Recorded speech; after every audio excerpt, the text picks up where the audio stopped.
Hi, I'm Brian Moran, founder of Government CIO. Welcome to Government CIO Magazine.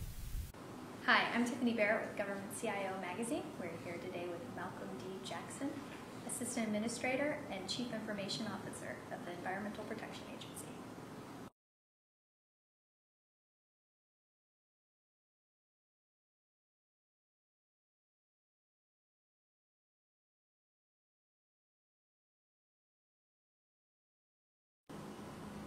Here at EPA, they've done a lot of great work prior to me getting here.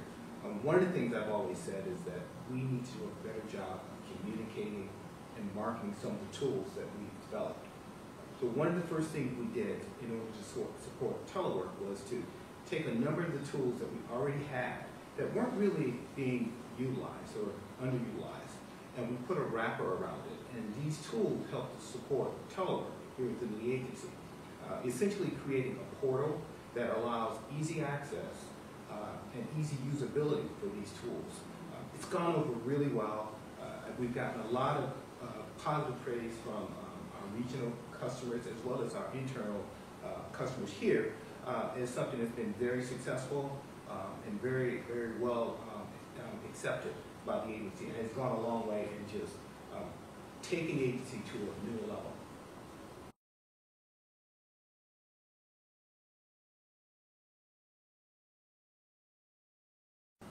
The unique challenges, as I see it, is just it's evolving. Services is something that when you think about what we provide from a technology perspective, we help enable the agency to be effective, aligning with the mission of the agency. So we look at what types of services that we can provide to help enable a changing workforce. And this changing workforce is something that's evolving. The federal government, federal worker, and how they work 5, 2, 3, 4 years ago has dramatically changed.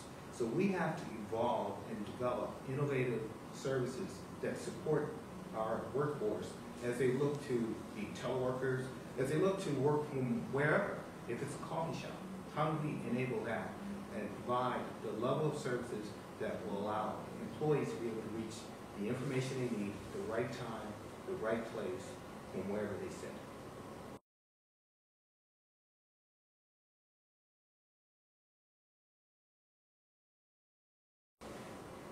Well, first of all, there's really no such thing as an IT issue, at least in my opinion. IT is an enabler. What we need to do in the world of IT is understand what the business, or in this case, what the federal government is looking to achieve. What types of capabilities are they looking to develop? What types of initiatives that they have underway? And then we underlay that with the technology that helps enable that. So in response to your question, we need to make sure that the initiatives that we develop from an IT perspective meet and help the agency or the federal government meet its initiative, and in our case, meeting our mission of our agency, which is protecting human health and the environment in which we live.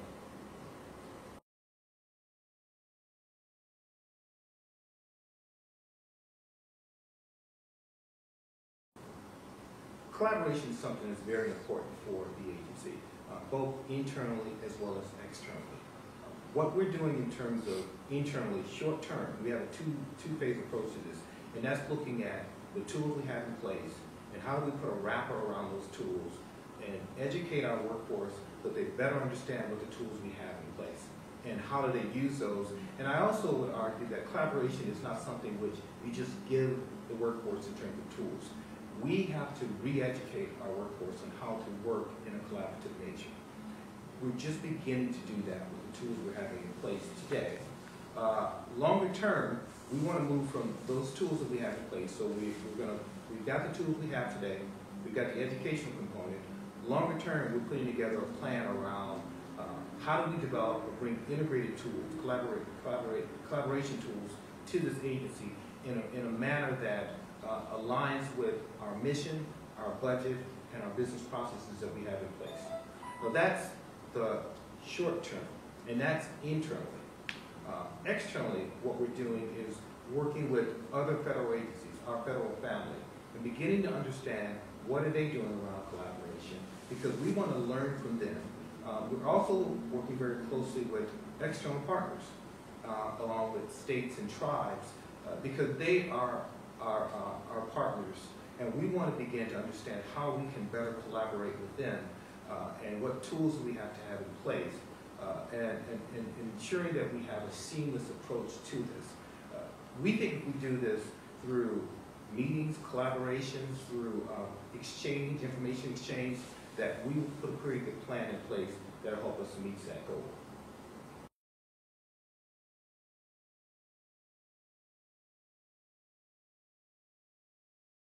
IT commoditization is something that hasn't had the focus that it needed to have.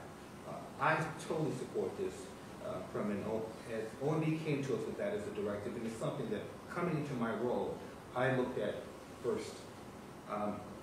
We are working very closely with our federal family in terms of other agencies and departments to better understand what are they doing from an IT commodity perspective and how we can learn from them. What I've said to my team is, if we're doing things well here and it's something that's a best practice, we want to share it, we want to communicate it, we want to give it to others. But if others are doing things that we're not doing here that we could learn from them, I want to steal it. I want to borrow it, I want to leverage it. I want to drive down costs, but I want to optimize costs. I'm looking to maximize my IT investment, and IT commodity, or commodity IT rather, is a way of doing that. I've always said that I want to do more with the same dollar or investment levels that I have today.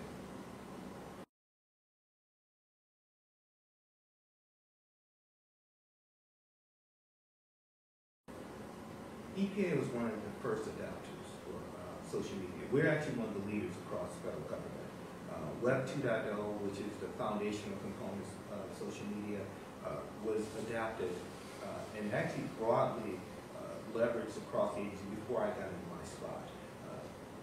Administrator Lisa Jackson, she supports social media. She has a Facebook page and she also tweets.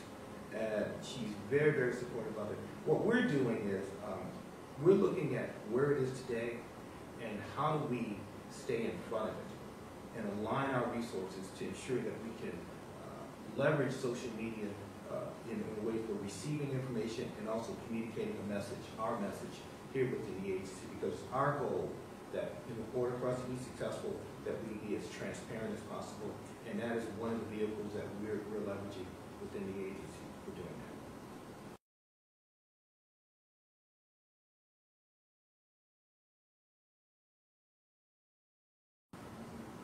Cybersecurity is one of the most important areas within IT. I have always said, and I still believe this, that it's the one thing that keeps me up at night.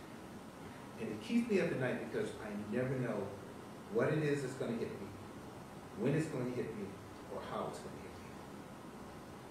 So what we're doing here, and I can't go into any of the specifics around innovation because cybersecurity is all about protection and reacting to incidents, and I don't want to lead into some of the things we're doing, but at least give out my playbook, if you will.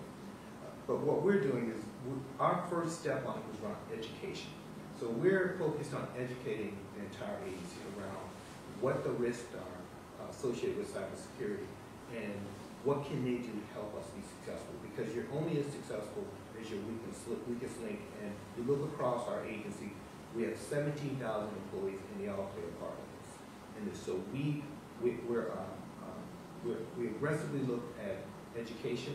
We've got the administrator involved in it. She, in fact, did a video last year that we published and had all employees be involved with it. And we did training and things of that nature. Longer term, we're going to focus more around the operational aspects of it.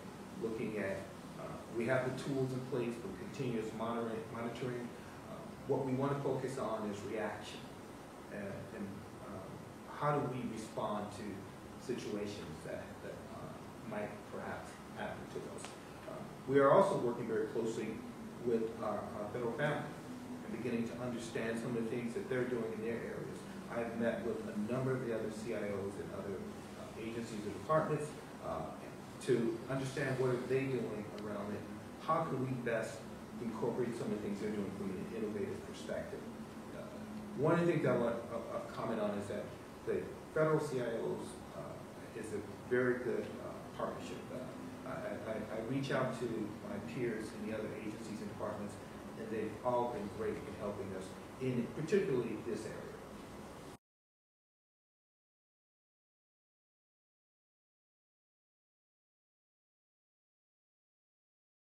Yeah, I believe that communications is going to be the biggest area of innovation that will have the largest impact on the agency. And to be a bit more descriptive about it, I see a convergence with laptops, tablets, desk phones, cell phones. That is the area where I see, when you think about people being able to work anywhere, any place, and having access to information, and the tools that they use, that is the area that's moving the fastest. Mobile devices, today you have to have multiple devices. There are technology companies that believe that you could have a laptop, a tablet, cell phone, on and on and on. I see all those converging to a point where you'll have a device, and the device could act as a laptop, it could act as a tablet, it could act as a video conferencing monitor, and it all will merge together, and we have to find a way to support it, deploy it in a safe, secure environment that provides our employees with the tools they need to be able to do their job wherever they sit.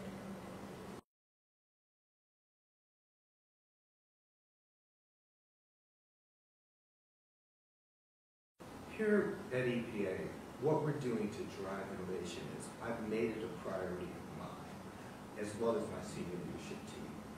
And what we're doing is we meet on a monthly basis and discuss what are some of the things that we could do that are innovative in nature that's going to help shape this agency and take it to the next level. I think about Wayne Gretzky in this case, and I'll use this as an example. I saw him being interviewed once, and they talked about how he was such a great hockey player and how he was always around the puck. And he said he was not always around the puck. He went to where the puck was going. What I have challenged my leadership team to do is to go to where technology is going. We can't approach innovation from the perspective of looking at where technology is today. We have to plan, especially across the federal government, where technology is going. And do step change initiatives that are going to take us in that direction. One step beyond that, though, is we need to also engage our agency, our employees, hear from them, also engage the public, and understand what are some of the needs out there that we aren't aware of, and how we might be able to leverage those needs in a way that would help enable them to do their job in a better way, in a quicker way, that makes it easier for them to do their jobs. We all have so much to do today. We need to find a way, we as technology should focus on finding ways to enable people to do their jobs much better.